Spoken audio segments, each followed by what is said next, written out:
Il était haut dressé sur son cheval, un mort prodigieux.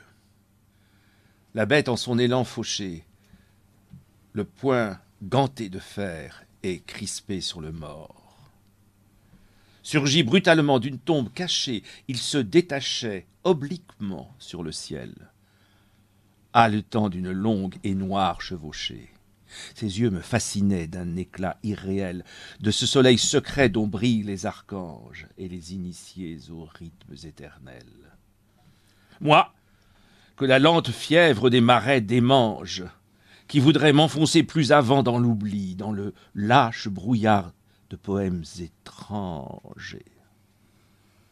Devant le prophète, oh, le beau nom pour celui qui gravite en moi-même comme un autre monde, sur un cœur tiède et que le dégoût envahit. J'ai cru voir apparaître une âme vagabonde, une bête traquée par les cieux découverts, qu'on rencontre parfois au sein des eaux profondes. Je suis le prince Hulin, dont le cœur est désert, fascinant par les nuits du démon de soi-même, un phare prodigieux sur la haute mer. Il faut abandonner la brume du poème. Ma règle ne veut pas de ces concessions qui servent à masquer l'impuissance suprême. Dans les cieux interdits par la damnation, je vous enseignerai les forces et les causes, le rythme de la mort et des tentations.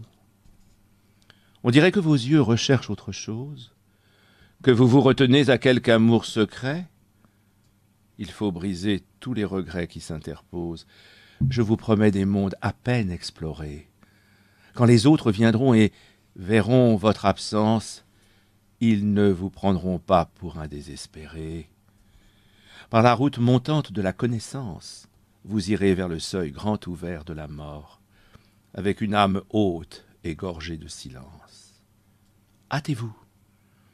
Il vous faut sortir de ce décor de légende, surgir au sein des altitudes dans une incandescence éclatante du corps. Il soufflait devant moi des chères solitudes, le vent de fièvre et la tempête sans éclat et l'appel infini de leur inquiétude. Il faut aller si peu, mais si peu au-delà. Ne me reproche pas d'avoir si froid à l'âme. Je l'ai voulu ainsi par mon renoncement. N'espère pas un jour pouvoir me consoler. En vain s'épuiseraient ta voix et ton sourire. Ne me dis pas « tu cours sur un chemin stupide, tu vas vers l'impuissance et la stérilité ». Je trouverai toujours dans le désert de l'âme le thème que beaucoup ont cherché dans la mort. Ne me reproche pas d'obscures influences. Celui dont tu parlais, je l'aime à la folie, plus que toi-même, et plus que mes héros défunts. Il me mènera bien sur la route royale, où l'on croit aimer tous les autres pour lui seul, les amis de toujours qui m'ont tant écœuré.